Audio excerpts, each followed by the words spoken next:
live. Hello and welcome to the Thursday show. Do not adjust your set. You didn't miss it. We're actually recording this on Wednesday. I apologize to everybody that normally comes and watches it live with us. My name is Paul Murphy, your host. I'm joined by Adam Camilleri. Literally the first time I've done the Thursday show on Thursday, by the way. First time. It's always been a Friday. Dustin Henshaw. We had to do it for you this time, Adam. Just once. Just once. You had to do it on Thursday for you. Thank you, boys. Appreciate There we it. go. That's not bad. One out of, what are we on? 78? 70. Oh, jeez. 77? Yeah. I haven't updated the thing. It's 78 this week. 78. Oh, 70. Oh, look at that. I almost nailed it. That's, anyway. Miles, like this distance of miles and apparently episode numbers. You just know that. Instinctual numbers just come to me sometimes. Yeah. It's like, hey, but we are going to be changing up the format just a little bit, not changing days. This is an oddity. So thanks for bearing with us again. It means a whole lot. And we love being there with y'all talking and chatting and stuff. But this one, we got travel to dodge. We got Adam going to tournaments. We got the Las Vegas Open coming up. It is just a hectic time, but the 40K train don't stop. And we're here to bring it to you. Thanks for catching us on the tubes after the fact. Woo-woo. Absolutely, my gents. Like we said last week, we've got 3 amazingly gigantic capstone events to national tournament seasons in the next 3 weeks. Last week was Nottingham capstoning the UKTC season. This week is Uprising in Adelaide in Australia capstoning the Australian season. Next week, we know the Big Daddy LVO 10 capstoning the World's season. So we did coverage just of Nottingham last week. It's just Uprising this week, and next week will be just the LVO. Yeah. But we do have a couple of shout outs though, don't we? Yeah. I don't want to these honorable mentions for these events. And look, we folks send us events all the time and keep them coming. We can only cover so much, but where we can, we will give shout outs to events, and this is no exception here. I want to call a shout out where Joe is going to be. War Games Live going to be at the War Room Game Store Grand Tournament in Las Vegas. Probably doing a lot of LVO prep. Actually, that's what it says, 5-round LVO prep. Got to catch War Games Live if you haven't already. Got one absolute contender at the LVO in attendance. I saw Ben Jurek is attending that one, having won SoCal this year with Orcs. Ooh. Interested to see if he does play Orcs, what flavor and what that looks like running to the LVO. I know Orcs have a bad time trying to negotiate the T-Suns Flamers, so I'm interested to see if he's got any spicy tech in there to make that matchup a bit more palatable. Just don't take anything other than Mega Nubs. Other than Mega Nubs? just Mega Nubs. Just bang. That's going to make a contender there, so if you want to see the list, maybe be on stream. You gotta see how he plays it. But then he knows what he's doing, so he'll trick you anyway. Another shout I want to do is the Toronto Winter Open that is in Ontario, Canada. 55-player, 5-round event. We do have some stats from this event, and thankfully sent in to us by the organizers. We love it when that happens too. Sometimes, like if you give, hey, we have an event coming up. Here's all the stats already for you. That makes our life easier. So sometimes that makes it on the show. Absolutely. And so this is full Arcs of Omen in effect, and all the points in the balance slate, as lovingly told us by Dustin and the TO themselves. The faction podium, what is it? It's crazy. It's Custodes, Chaos Space Marines, and Necrons. That's our Toronto meta right now.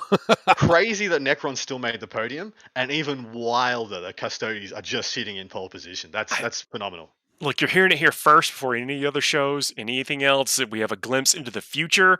Custodes, be prepared. If you have the Golden Boys on the shelf, they might be making an appearance again.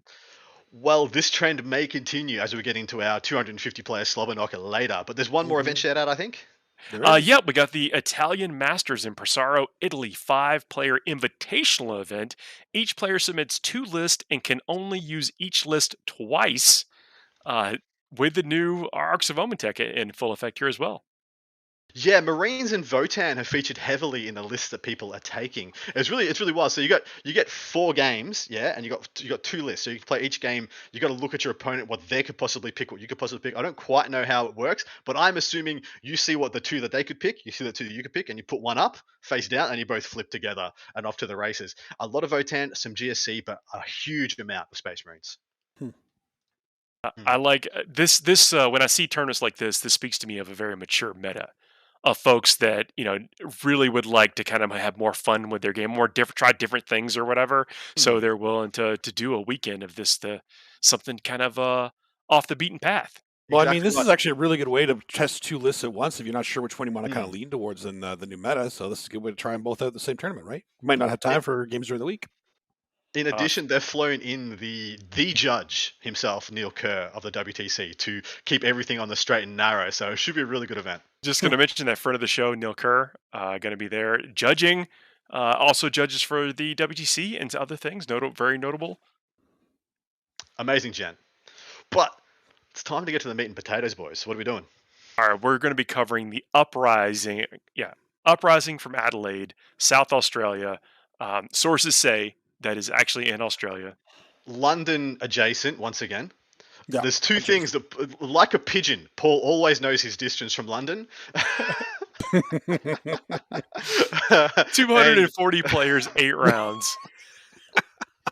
Yeah, and this so 8 rounds. Unlike the many UKTC frontline gaming events, everyone in attendance plays all 8 rounds. It is a true gauntlet, and funnily enough, because at LVO, the people who play the most 40k are the people who end up on the top table, because everyone else tears down as they get knocked out. At Uprising, you have to run the gauntlet, butter up, run the gauntlet again. It usually, when you go to Uprising or CanCon, as it was before, you play 3 to 4 people of comparable skill to yourself during that event. We call it running the gauntlet, the back end of the tournament, and it's really, really cool. The winner usually has beaten like 3 or 4 at least of the best players in the country to win this event, so it's always a great one. That's awesome. I actually do love it, getting all those games in too, because look, I mean, again, we talk about this all the time. One of the reasons to come to these things in general is to maybe that's the most games you're going to get that quarter or, the month or even the year or whatever. Enjoy it. Take your time. Yeah, And, absolutely. if the win path is built into it as well, to speak to the culture of the event. Yeah, for sure. Let's have a look at the quick and dirty stats in here for the Imperial Super Faction. There are 7 Sisters of Battle, 19 Custodes. That's right, 19 Custodes, as Adam was saying earlier. 7 AdMag, 13 Astra Militarum, 9 Grey Knights, 12 Imperial Knights. Space Marine Super Faction, there's 5 Dark Angels, 5 Space Wolves, 8 Blood Angels, 3 Ultramarines, 2 Salamanders, 2 White Scars, 1 Imperial Fist, 9 Iron Hands, 2 Death Watch. Chaos Super Faction, there's 7,000 Suns, 4 Death Guard, 9 Demons, and 13 Renegade Knights, actually eking out the Imperial Knights in this one. Mm-hmm. Heretic Astartes, there are 4 Emperor's Children, 1 Night Lord, 7 Black Legion, 1 Creation of Bile, 1 Iron Warrior, and 1 Alpha Legion. Xenos, there's 11 Necrons, 11 Orcs, 12 Tau, 8 Votan. Hive Mind, there's 9 Tyranids, and 6 Gene Stealer Cult. Love to see that. Eldari, there's 3 Drukhari, 5 Harlequins, and 13 Asuriani, and then 1 Yunari, meaning the faction podium is 19 Custodes, topping it all off here as well. Mm-hmm. Then second is Chaos Space Marines, specifically Heretic Astartes. And then Renegade Knights and Guard and Asuriani tied for third with 13. And then not far behind there is Imperial Knights and Tau at 12. And then one more behind that is Necrons and Orcs at 11. Wow, this is a beautiful spread. Beautiful spread. Thank you very much, Australia. We're at the forefront of the beautiful spread for 2023. That's the way I want to see it. Like butter on a bagel. Well, hopefully we have a Custodes list to run down sometime later on in the show, because I'm curious to what people are taking. That's a travel-friendly army right there. Yeah, there's no way that Adam would have done this without having at least one Custodes list on this. It's buck wild what people are taking for Custodes. It is. It's a little bit all over the place, but I don't think any of it's bad. Like there's a couple lists from some good players playing just Oops All Sagittarium, and I'm like, well, that's just good. And then we have a list further down here from the reigning, defending Liam Hackett, former 2022 champion, playing Custodes, and we'll get to that. I think it's the last list we're going to cover. But dude, this is an interesting meta, because this essentially is the window into the future, right? Unlike Nottingham, unlike LVO, this is the new meta, and got to say, I think that it's being spread in a lot of different directions. The Asuriani numbers is the one that's really astounding to me. I expected there to be a wave of Custodes. I didn't expect them to be this many. I thought maybe would have been not unsurprised to see them make 3rd place on the podium. But Asuriani's in 3rd place and Custodes are in 1st, and it's kind of crazy. Well, what have the Asuriani taken? I mean, didn't Sweeping Hawks take a little bit of a nudge?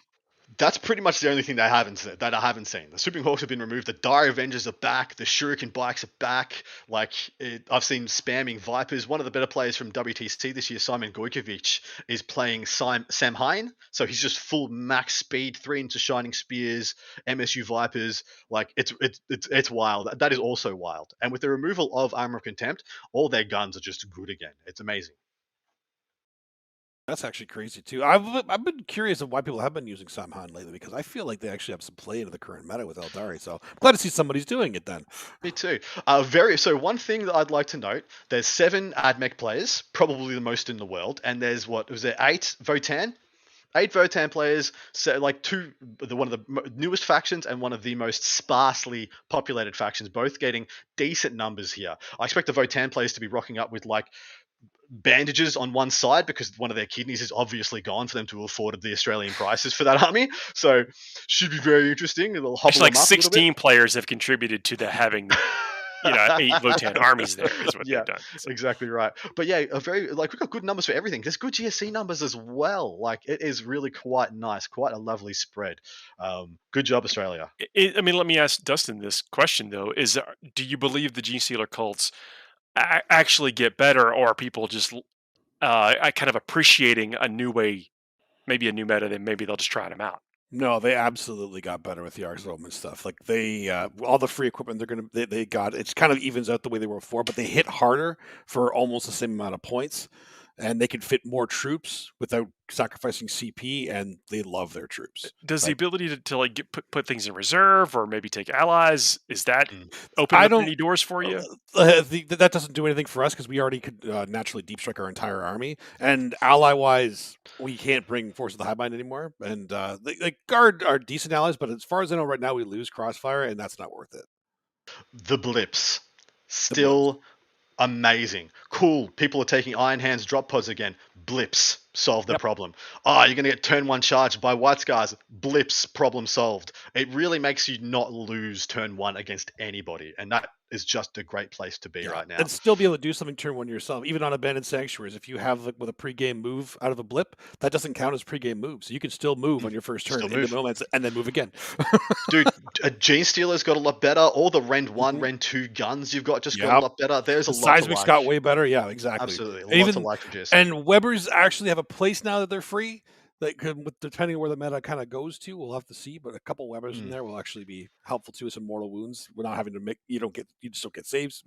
It's nice. They're in a really good spot right now, and I think people are realizing it, which kind of makes me sad because I like being a silent killer. But your special sauce. Looking at the Space Marine breakdown as well, Iron Hands well and above.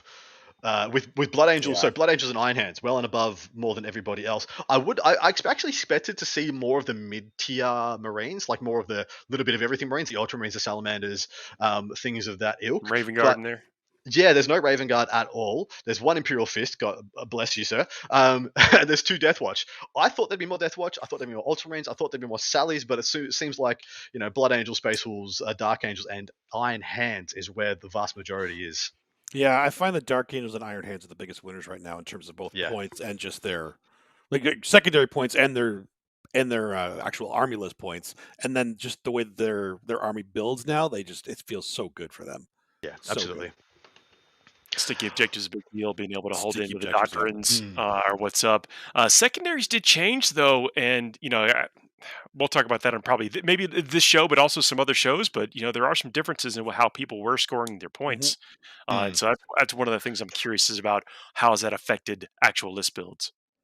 One last thing I'd like to point out is the Heretic Astartes super faction, which I'm going to call a super faction now, but whatever. There's been a big fundamental internal shift in there, especially, I think, polarized by the ruling and the way Abaddon works in Arcs of Omen. I think people still want to play their Abbey so much, they're just playing Black Legion now. Black Legion 7 out of the, I think it was 13 or 14 in attendance, half of all of them are playing Black Legion, give or take. It would have been Emperor's Children and Creations of Bile. But now there's only 1 Creations of Bile, 4 Emperor's Children, 7 Black Legion. So people are actually looking at Abaddon saying he's 50 more points and I have to bring Black Legion. Like, yep, that's fine. I'll still do it. Yeah. Well, we're going to break down one of the lists of a gentleman who is nearly undefeated. I think he's lost 1 game in his last 3 events. Dean Sinbeck, who's ranked in the top 5 in the South Pacific, and he's playing his Black Legion. He's just literally done the minimum adjustments to change it with the new points, and he's just taking the same thing. Like it's literally the Mike Porter approach. All right, let's look at these lists. I'm curious. I want to know what these lists are. Let's go. Let's do it. This is the future. All right, first and foremost, Mr. Matt Morosoli ranked 2nd in the South Pacific playing Demons. I got to tell you right now, the number 1 player in the South Pacific right now is Adam Napier, who's the head TO of this event. So he's not playing. So yeah, if he was playing, I'm sure he'd play some BS. He'd probably play guard. He's playing Chaos Demons, Mr. Morrisoli, and he's playing Undivided. Now, I know from straight off the top, Matt is not happy to be playing with the new stuff because he's going to LVO to play with the old stuff next week with me. Demons still, eh? With Demons. So he's taken the closest thing he can play to what he wants to play to LVO whilst being adapting to the new stuff. So keep that in mind when you see this list. He's got, and of course, everyone's got an Arcs of Omen attachment. So at the top of the Arcs of Omen attachment, I've got assigned which specific compulsories they're taking. And Matt's got the troops. Got it. Whoa, really? Yeah. Bloodthirster. Okay. Bloodthirster, Lord of Change, Transweaver, 10 Bloodletters, 2x20 Demonettes, 3 Nurglings, 10 Pink Horrors, 2x3 Fiends, 2x5 Flamers, and 3x5 Fleshhounds. So a bunch of the multi-wounds and a bunch of the troops. And of course, literally that's why I told you to take it into account, because I don't know if he'd be taking any troops with the new stuff. He's taking the troops pretty much because he has to take them for LVO. So he still wants to have the practice with them and not lose. But you don't need to practice playing with Demonettes. You know what they do. That's fair. I mean, that's fair. You'd like to think so, but this is what he's taken. Look, number 2 player in the region, one of the best players in the world. Not going to question his modes or methods or whatever. I'm just saying, maybe he's trying to limp into this event to kind of put people off their game. So maybe we have so. Paul, I don't know how you knew that, but we have this term called the Soli Sally, because we call it the Sally Fourth, because he will pretend he's getting his ass beat for like 3 turns, and then he'll beat you by 10 points. Man, I can spot it. I can spot it from a mile away. I see this list. Dude, saw the happens setup to me like on the regular. I'll be kicking his ass, and then he'll pull out some majestic Soli BS, and he'll beat me. And the whole time he's been like, "Oh, I think you've got me, mate. I think I've got me." Soli Sally's fourth, and kicks your ass. That's awesome. Yeah. Really good list. I think if this is close to what he's taken to LVO, that is a very good list for LVO. As for this one, I still wouldn't be surprised to see him in the top 5. Yeah. Next one is Josh McMillan, 3rd ranked gent in the South Pacific. Sisters of Battle, Bloody Rose. Now, a lot of people do not know, but Bloody Rose is still an active supplement in this game because it came out after the document was finalized. So Bloody Rose are still good. No one's been playing Adeptus, but I'm here to tell you, they are still good. Still good. Mm-hmm. So this is another list that Josh has been playing almost all season, and he's made the min adjustments to get it up to Arcs of Omen. He's taken Elites as his compulsories. He's got a Canoness, Missionary, Morven Val, 2x5 Sisters, 10 Novitiates, 2x8 Celestin Sacrosanct, so the Storm Shield Sisters, 2x7 Repentia, a Repentia Superior Hospitalia Dogmata, 5-8-8 Zephyrim, 2x5 Retributors, and 2 Rhinos. The big addition here is the Sacrosancts. And how do we feel about that, lads? Really, I like the Sacrosancts. I think they actually got a lot to the Sisters list, like a little bit of usually durability that you wouldn't have elsewhere, right? Because they have storm shields, don't they? Well, weren't they popular for a long time, and then the bodyguard stuff changed, and then they kind of fell back off. So what has changed to put them as an option again? No more Armor of Contempt. So the 2 reasons they got kept on the shelf was that they didn't benefit from Armor of Contempt, so they weren't any more durable than a Sister in cover. Well, they didn't because they had shields and they had the Storm Shields. Yep. Armor of Contempt meant that their -1 AP maces weren't very good. Also, and then in addition, like you just said, Paul, the loss of the bodyguard rule was just like, well, why am I taking them now? Like, I can just take more Oomph, more Zephyrim, more Seraphim, more Repentia, more of that stuff. And as you can see, one whole unit of Repentia that we would have seen in every other list for the last 12 months is now gone. And that plus a couple other bits and pieces has been turned into 2 units of 8 of these. Usually, maybe he's got halberds on these. I'm not too sure, but I usually would be mace and shield, halberd and shield sisters. And I think they are fan-freaking-tastic. Yep. Yeah, I used to see them all the time around here. Most of the Sisters players, even during the Armor and Contempt days, were still taking at least one big squad of them. I think they're actually great. I wouldn't be surprised that should something happen, should anything happen to Bloody Rose, or should people just hang around long enough, we may see the Valorous Heart Sacrosanct build come back, which we saw at the start of this year for here, there, and everywhere. 30 Sacrosancts, Valorous Heart, give them all the extra durability. Would not be surprised. I'm here for it. Josh is going to have a really good run, and he's looking to get number 1. If he can finish a couple of dings higher than Soli, he could take number 1 in the country. So I know that's one of his big goals. So this is going to be an extremely good list. Let's move on to the next one. This is Mr. Dean Simbeck from Blog for the Blood God, if you know of him. He's a content creator from Victoria, Australia, one of my usual sparring partners. He's 4th in the South Pacific. He's playing Black Legion Chaos Space Marines. And this is what I mean about another guy who's making the min adjustments. At this early, how do you guys feel about this early into a new meta, just sticking with what brought you to the dance? I think it's the best. I think it's the best idea you can have. Like you're comfortable with it. You can kind of find any gaps you have with it, like with the first couple of games you're playing. I think it's the best way to do it because you're comfortable with it. You've been playing it for so long. Make the minimum adjustments and go from there. You've been in situations with models. You either know how durable they are. Yeah, you've got your in your pocket stratagems to pull out at any time. You've got those reps in. I think there's, so much on the line for the players and their spots and coming into the LVO and into the ITC season and everything else. How much do you want to mix it up? Yeah, exactly. Like the bottom line is like the core of the game has not changed yet. It's not a new addition. It's just like a point one or 0.2 addition. So this is still going to play the same. Just have to change a little bit to adjust the points and maybe sprinkle in some new weapons or something. But let me put a little bit of asterisk on that. As long as you can still score points reliably through, of course, anything available in secondaries too that you're comfortable taking. Good, exactly good call out. Good call out.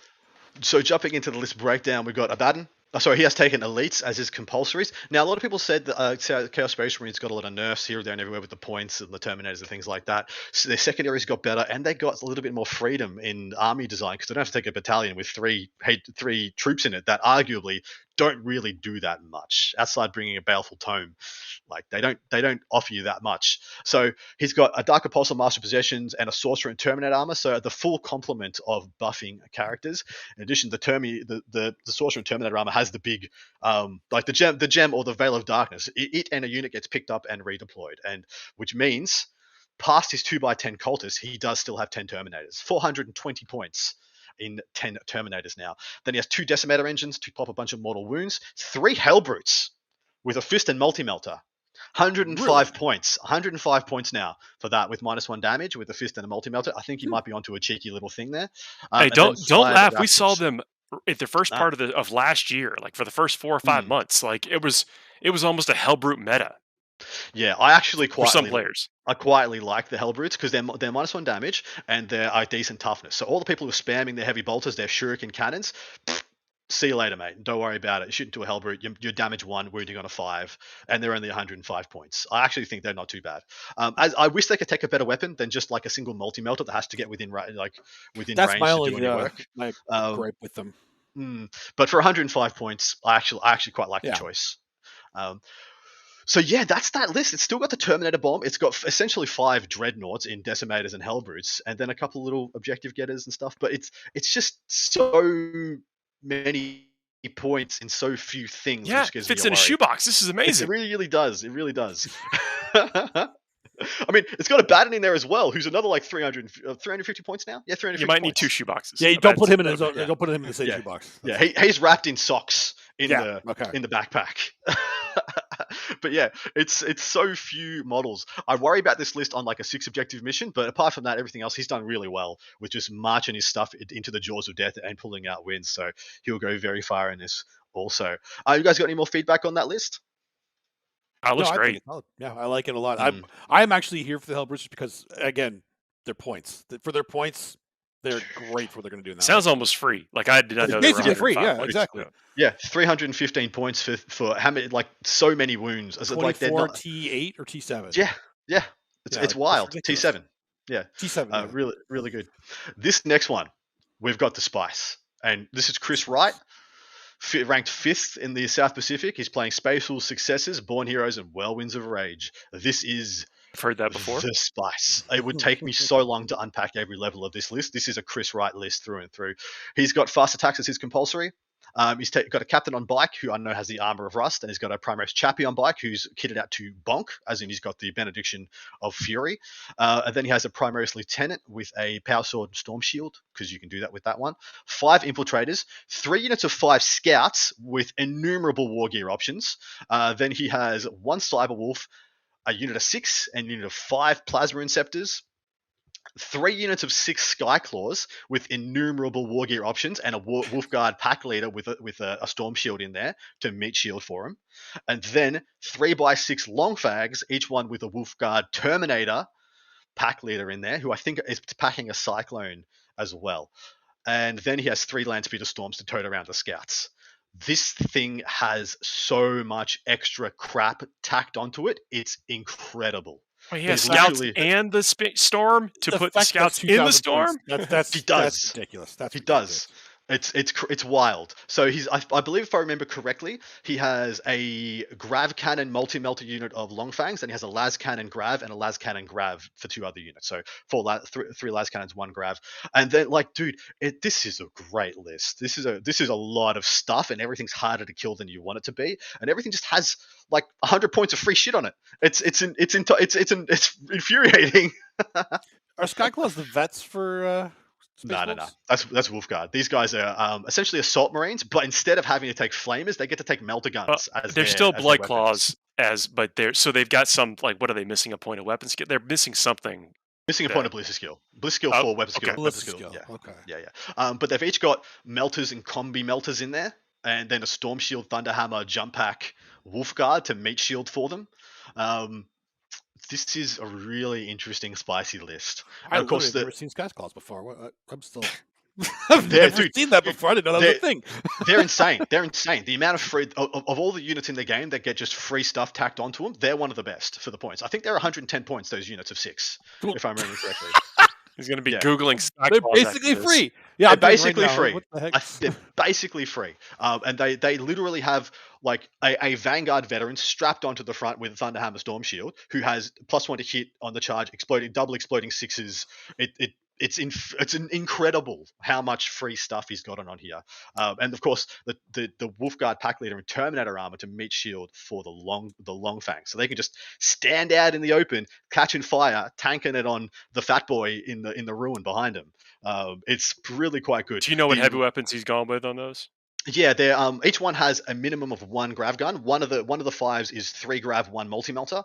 The other 2, I think, are las cannons and a grav gun, if I remember correctly. And full everything, simulate the cherubs and all that stuff, of course. What was the last time we saw grav guns? It was like when Devastators were. I think that's the last time, actually. Now it might have been in the Space Wolf lists with Jaime. Now that the only gun you pay for on Devastators is the multi-melter, and everyone is of the opinion that Space Marines are on the absolute tidal wave back into the meta, the grav gun and the grav cannon, sorry, they got grav cannons. Sorry, I said grav gun. They got grav cannons. Is just baller. So baller. And dude, the sergeant in the squads with these guys has a combi melter and a power fist for the lols. Why not? Because why not? You're talking about the Space Marines. The Space Marines used to have to invest a bunch of points into, like, fat on the list that had to sit back and hold objectives or whatever, and they couldn't do.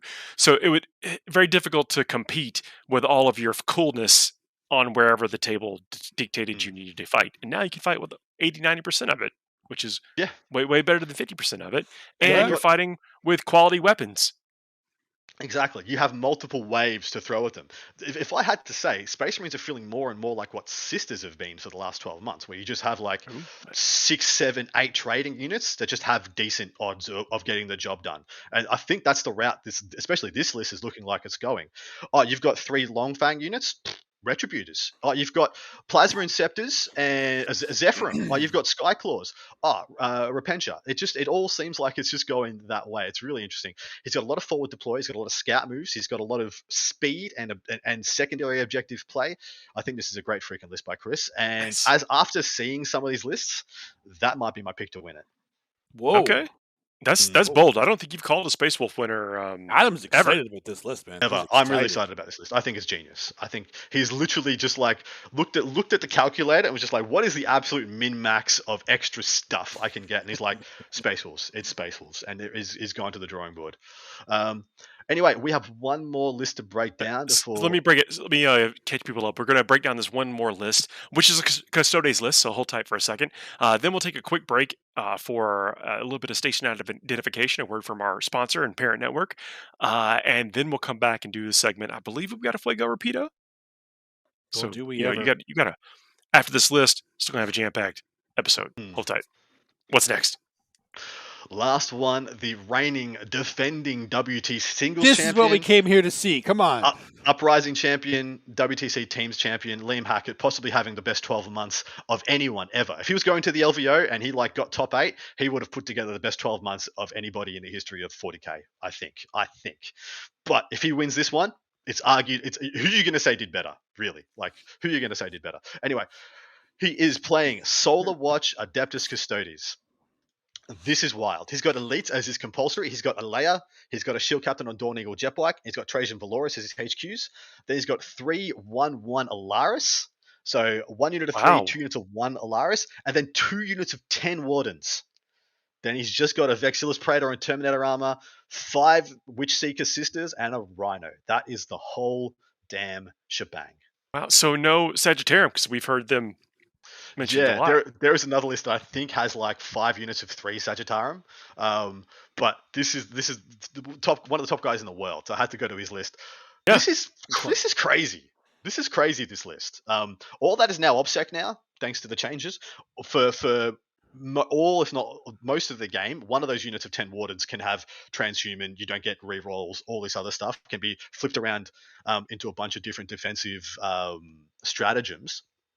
And then it probably deep striking the other one. And then in addition to that being deep strike, you've got a bunch of Alarids popping down.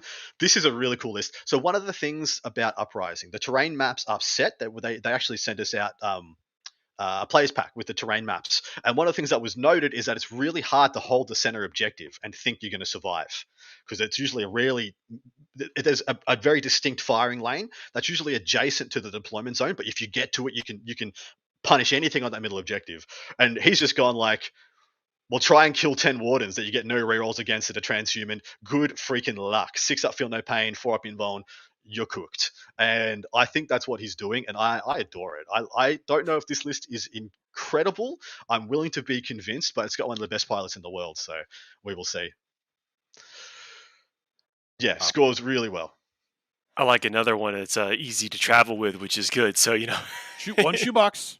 One shoebox, that's it. But what about the Solar Watch here? Because that's what is the advantage of that particular faction bringing to the models we've got here in front of us? Advance and charge, I believe, is the biggest thing. I think they've got a Warlord trait. I think they've got an advance and charge Warlord trait, if I remember correctly. I'm going to jump to it really quick for you guys. So their trait, their shield host fighting style, is add 1 to advance and charge rolls made for a unit with this trait. If this trait has the implacable Vanguard ability, add 7 to the move characteristic instead of 6. So I think it's on if you're on the black. Yep. Or you just auto advance 7 instead of 6. And they're eligible to declare a charge in a turn in which they fell back. So they will go and they'll try and wrap you, then fall back and get another charge. They have a 1 CP strat for when when an enemy warlord is destroyed until the end of the battle. Each time a combat attrition take, the whole rest of the army gets worse leadership. Don't worry about that. It's the warlord trait where the spice comes in. Yeah. At the start of your charge phase, it's like 1 friendly Solar Watch infantry unit within 6 of this warlord. To the end of the phase, that unit is eligible to declare a charge in a turn in which it advanced. Okay, so +1 advance. That's good. +1 advance and charge, and +1 to advances and charges, and you get to advance and charge. So those Solar Watch bricks of 10 are actually very speedy. And I wouldn't be surprised if he starts 10 in reserve, 10 on the table. It just moves advances 1 into your face, putting all the buffs and debuffs on it all game until you've exhausted yourself, and then the next 10 hit, replace them, and just go in and finish you off. Oh, that's going to be so demoralizing. Yeah. It is going to be really demoralizing. It's going to be rough. But see, the thing is, against armies that just have a godload of chaff, or just garbage to throw in front of it, I wonder if it'll struggle. I really actually wonder if it will struggle. I think things like GSC, who just have innumerable waves of garbage, just put in the way, get in the way, pull them this way, pull them that way, make them turn around to come back. Because one thing about this list, you're not blocking out any deep strikes. If someone takes behind enemy lines against you, they're just going to be bombing in behind you. What are you going to do? Yeah, it'll score well. It's just a matter of can it deny your opponent enough scoring, right? So, but I mean, exactly, you said, it's piloted by Liam. I want to see this played. They did it before. I mean, Custodes were scoring points in a very similar, objective game. Mm-hmm. Yeah, this.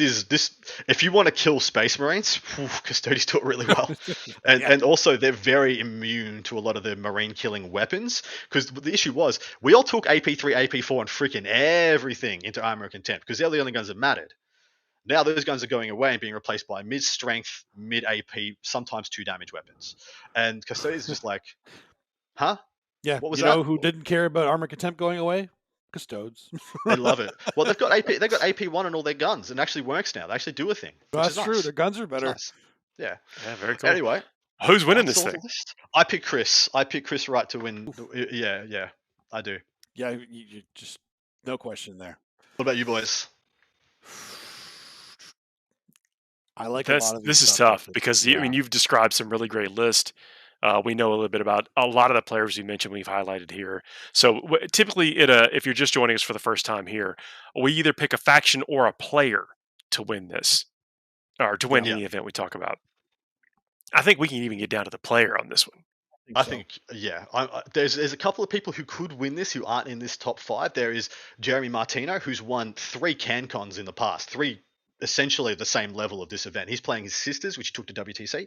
We also have Simon Gojkovic, who's the guy who switched over to the Sam Hine full MSU Asuriani list, which is another top contender, I believe. Are there any good GSC players that are? Eric Lethurus. I think he's playing Custodes now. He's not. Nah, Eric's not. He better not. He submitted a list for the event that just said ha ha ha, pretty much just trolling everybody. Because everyone was like, "Oh crap, Eric's actually coming." Click on the list, and it's just like, "Ha ha, fool!" And so he got us pretty good. See, I actually would pick. I would pick Matt if he didn't If Matt was it because he was practicing for Elvia, which I get exactly for sure. right. That's the only reason I wouldn't. I'm picking Matt. Yeah, okay. Do it. As long as somebody's picking Matt, I feel better about it too. If Matt's in attendance, he can meme out on whatever the hell he wants. He's still going to be a chance. Oh yeah, absolutely right. Absolutely. So, I'm just going to go with Liam because it's fair. We got 3 different now. We got myself on Chris Wright. We got Liam Hackett by Dusty, and we got Matt Morosoli by Paul. I like this a lot. This is good. All right, we'll take a quick break, hang out, listen to the word from Frontline Gaming, and if it, I know they don't mention in that commercial, but there's a bunch of other shows on this network as well. Check them out if you don't normally make that part of your routine.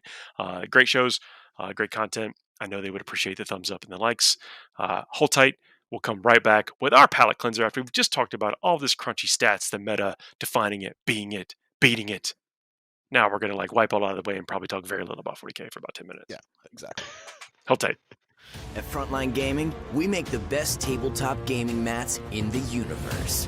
Our mats are durable, rollable, foldable, wipeable, and storable. Oh, and they look damn great too.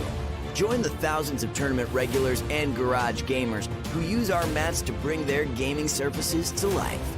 To ensure quality, Frontline Gaming mats are custom made one at a time, printed with high quality ink. Our immersive designs stay crisp and are available in a wide range of styles and sizes. So whether you're playing a war game or a skirmish game, whether you're fighting over an alien tundra, fantastical forest, or real world setting, there's a great looking battlefield for you. Our gaming mats are printed on extremely durable neoprene backing, so they won't slide around the table. And they're thick enough to stay flat, protecting what's underneath and allowing for slight uneven surfaces. We know from experience that an easily portable gaming surface is just better. Every mat comes with a sturdy nylon zip-up bag for storage and transportation. Whether your next battle is in your home or at the local game store, you'll be able to unroll your FLG mat and get gaming right away. Our products are all made and tested by passionate gamers at Frontline Gaming HQ right here in the USA. It's time to take your battlefield to a new level. Frontline Gaming, champions of tabletop. We are back, and this is a segment we invite production on. We give ourselves a list of topics, 2 minutes to talk about each topic. Once the time is up, we don't talk about it anymore. Move on to the next topic. Never to repeat that old topic. Never. Except for maybe 10-15 seconds afterwards if we're really getting into it, ignore the fuego call. Or until it creeps its way back onto the Or that topic might and happen too, yeah. Yeah, that's it. That's true. But sometimes these have something to do with Warhammer 40,000 or other games. Sometimes it doesn't. Sometimes it's pop culture. Sometimes, I don't know. Sometimes it's men at work. But welcome, Whoa. Tech Priest Dicky, to the show, the disembodied voice of our production crew, to walk us through this segment. Yeah. You sing Africa now? I'm just going to keep going. Let's just move on. Ask the questions. They're going to be good. Good. We had to rush the person to do the questions. They're going to be good. What Australian animals are you most scared of? I think Komodo you boys should go dragons. first. Komodo dragons. Are they Australian? Like based? No, they're on the just island of throw out a Komodo random animal that you're Indonesia. afraid of. In Indonesia. Australian dragons. Yeah, there we go. If they have There we go. dragons, Perfect. oh my god. Nailed it. Probably do. Yeah. We have the bearded dragons. They're freaking hilarious. Mm. Yeah, they frill up like what they used for the Dilophosaurus on Jurassic Park, and then they run at you on their back legs. It's real fun. No, It's no. real funny. It's real funny looking. Yeah, any Aussie that sees that coming kind of just laughs. Dustin, you got an answer? I do. Koalas. Fair. There's Fair? something about them. They're too quiet. They're up to something. I heard Every their time I claws see can be them. sharp. They They can can slit be. your throat. They can literally slit my throat, man. And they look at the way they're looking at me that they're planning to do it. Like I know where you sleep. I will come find you. Okay, and what's this claw the right here. real answer? What's the real answer? The real answer for me is a cassowary. What the heck is a cassowary? That's like what a velociraptor turned into. It's up to That's a good six answer. 6 foot. Like, so picture an emu, yeah. Whereas an emu is just like a fluff ball of stupidness. A cassowary is pure violence. It's got a talent. It's got literally, you know the velociraptor claw on the velociraptors. It's got It's a like clever that, but it's dinosaur. its whole foot is just like 6-inch talons, Oh. and then when it attacks you, it like literally just jumps up and kicks you in the chest, and you will die. And Oh. there you go. And they're stupidly territorial for no reason, like a goose, a Canadian goose. Oh, Though no one knows yeah, why they are they really- attack. They're very violent animals, yeah. No, They're jerks. But they don't have talons on their feet. They don't have so- talents. They think they do. They'll run after you. So they're not that prevalent. Cassowaries live up in the top of Queensland, in northern Queensland, but that's the one that you should be the most scared of, because that's the one that like will just, it literally is like you're at a pub just hanging out, and then a cassowary fly kicks through a window, you bleed out, and it just yeets off into the distance at 30 k's an hour. Well, now I am yeah. scared of it. I don't even know what it looks But- like. but- Yeah, we need to put so- that on. Two honorable mentions. Never mind. Yeah. You know, No. I feel like we should. We'll do it after maybe. What is the greatest thing to come from Australia? Oh, Adam Camilleri. I'm a Hey. Oh, jeez. What do we do for the next? Okay, since we have a minute No, 50. You can do a second best. No, It's- he can give his two other shoutouts for Right dangerous now, animals. this year, the Australian WTC team is the greatest thing to come from Australia. That's fair. Aw. Yeah. Friggin' wow, boys! Just stamping us on the history of our great game as the first world team champion nation. Just, it's hard to argue with that. What else? What else? Some really good wine comes from Australia. Do your shout out for the two other scary animals. The blue bottle jellyfish literally looks like a plastic bag, like a floating plastic bag. And if it touches you, you stop breathing, and therefore, because you're in water, if you come in contact with this plastic bag, you drown. Oh. And so that one, Awful. honorable mention, because it's literally you're just getting killed by a barely sentient plastic bag has just ended your life. How bad do you feel? Really bad. And the second one's kangaroos. For two reasons. Firstly, they're dumb as hell, and just for some reason just love hanging out on our major highways. So you hit like a friggin' up to 100 kilogram, which would be I think that's like 100. Is that 150 pound? I don't That's know. a big kangaroo. Holy that's shit. yeah, kangaroo. yeah, like a That's like 6 foot 20 kangaroo. kangaroos. Yeah. How heavy does a kangaroo get? You hit one of those going 110, 120. So we have a red kangaroo, 66 kilos. Yeah, 66 kilos is the big males. So 100 kilos was way off. It feels like 100. They're pretty. Well, When when you're going 100 miles Basically an 100. hour. Yeah. So it'll feel like 200 kilos at that point. They will fight you. They're not like a sheep. You look at them, it's like, it's like a sheep. It just hangs out and eats grass all day. They will fight you if you go near them. And then if you hit them at 110 on a freeway, your car's dead and you might be too. Who wants to go visit Australia now? I'm not going swimming in God. Australia. I can tell you that much. I'm not driving there either. Well, just gonna have to hang out at Adam's place. Okay. You This think is, you guys?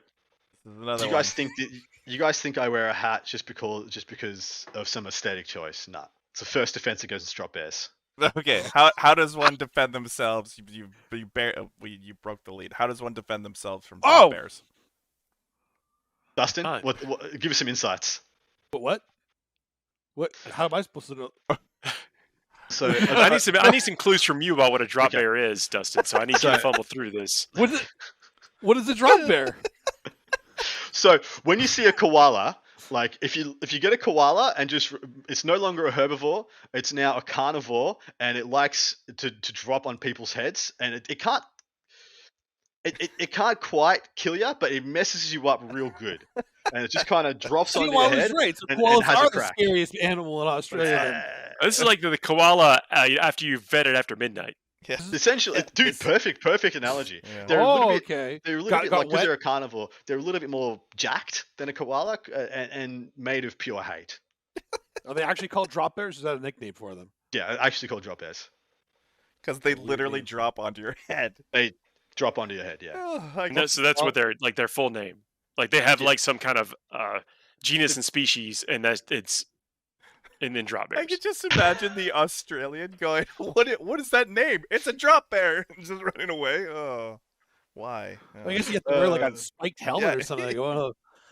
Yeah. So Google has said, what is the difference between a koala and a drop bear? Well, koalas are typically docile herbivores and are not bears. Drop bears are described as unusually large and vicious marsupials that inhabit treetops and attack unsuspecting people or prey that walk beneath them, dropping onto their heads from above.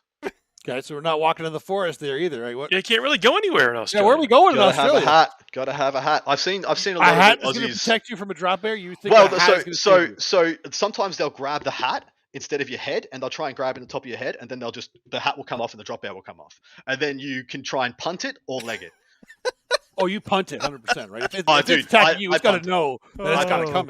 I drop the punting people's elbow on it at times. So you've encountered a drop bear. Humane everyone in society's gonna Australia watch pretty this much and has get had so a much run-in with a trouble. drop bear. It has to be a punt bear at that point. Like if it It's comes punt, on you, yeah. Are they Once- accurate, or do they just sometimes drop on the ground? They're pretty dumb. They're pretty dumb. Like they're not. They're like a koala, just 0.50. Koala is dumb as hell. Absolutely dumb as crap. So think of it as about the intelligence of a toddler, but vicious. So actually, just a regular toddler, essentially, but has the ability to hurt you. Okay, Fuego, a million years ago. If the European Met is 6 months ahead of the United States, how far ahead is Australia? Listen to this. There's a lot of assumptions being made in this. Yeah, there's a lot of assumptions here. Huh? I'll let you boys answer this one. I'm the only one from the U.S. on the show. It's true. It's true. It's true. But I'll be offended for the rest of the nation. Constituents. Dustin, how far ahead is the Canadian Meta from the United States? We are not ahead of them. We kind of go a different direction than them. Yeah. Like they go south, we go west. That's how the Canadian and American meta goes. That's why you're going to see very different lists from the Canadians coming down to LVO, which is actually great. I love it too. It's not better, it's not worse. It's just different.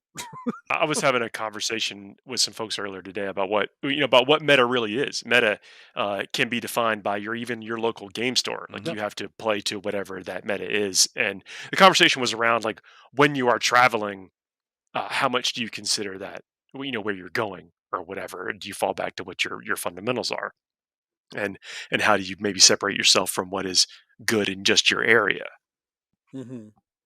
I know it's not answering the question, but it's a good. Yeah. I think Australia. I think that our WTC performance has denoted Australia as one of the top 40k countries in the world. I don't think we're ahead. I think we're upside down, back to front, and at times what we do is better than everybody else. Because we have such a weird meta in Australia. So many faction specialists, so spread out. We can't tend to follow anyone else's. Well, you're too worried about drop bears dropping on your head in the middle of a freaking. A lot of concerns in Australia. Yeah, there's a lot of concerns. Yeah, kangaroo come in, start kicking your models around. Yeah. I do want to say, if I have to give an answer, we'll go 7 months, because then we're one month ahead of Europe, and we can stick it to them. 7 months, pretty soon. Fuego. Everybody's chasing everybody. How are you spending your last week before LVO 2023? Oof. Talking about Warhammer. Yeah. Getting as many brownie points saved up with the wife. That's good. The pregnant wife that's still letting me go to. Jesus. Oh wow. I'm finishing my army for Uprising, getting my house cleaned for having family over to say my goodbyes because I'm off for 3 months. As of tomorrow, I'm jumping on a plane to go to Adelaide for Uprising, and then I get back and I'm here for 12 hours before I jump on a plane to the States. Wow. So, yeah, getting a lot done. I've had a very, very, very busy last couple of days. I can answer since I'm part of the. I've currently done 12 videos that will be running after the round, which is all interview stuff. I have 5 more to do. I've done stingers and videos and overlays, so that's kind of how I'm spending my time. A lot of work Fantastic. going into this, and I think it's going to pay off. People need to tune in and see what happens. See the games too, but also see coverage of the games. Yeah, absolutely. Yeah, dude. This is going to be an amazing show. The amount of effort that's being put in, the amount of people that are helping out with it, it's going to be so good. You guys have to watch that. You have to watch it. Put up the X's in Put chat. up the X's. There we go. Put all the X's in chat. Instead of F's in chat during the stream, it's going to be X's in chat. Yes. Yeah. Someone fails a 3-inch charge, X's in chat. Kicker would hate that officially. Kicker's like, I don't get the whole X thing, and I was like, it's a Roman numeral. I don't. It's number 10. What's not to get anyway? Yeah, well. There we go. And that's it, boys. Hey, I cannot wait to see all y'all in person. We will. We actually get to see each other in person. I haven't met either of you guys in person yet. Dude, yeah. There's a lot of that, actually. Yeah, there's a bunch of people. It's no different. Just this is the part that matters. You're right. Yeah. Oh, well, that's we are just covering one event. Typically, we cover 3 events. We'll get back on track with that kind of stuff after the LVO, after the ITC season ends. We get to talk about the champions. Well, maybe some show will talk about the champions, and we'll be talking about how you can be the next champion, which you have to fight through and battle through. And coming up season, it's going to be awesome. Same thing we do each and every week. Thank y'all for watching. Thank y'all for listening. Put some 5-star reviews up there. That is a great way to kind of trick the algorithms into having other people come hang out with us and watch us and listen and stuff. Until Absolutely right. Then, we should point out that the next week's show might actually be live at LVO. Yeah. I hope we do that. Maybe. I will do that. Maybe. Cross your fingers. Look, even if we have to stream from our phones, we'll figure out a way to do it. 3 phones in Paul's room, just giving you the that's it. We'll be doing it. All right. Well, thanks everybody. We'll see y'all real soon. See you guys. See you guys. See you in Vegas.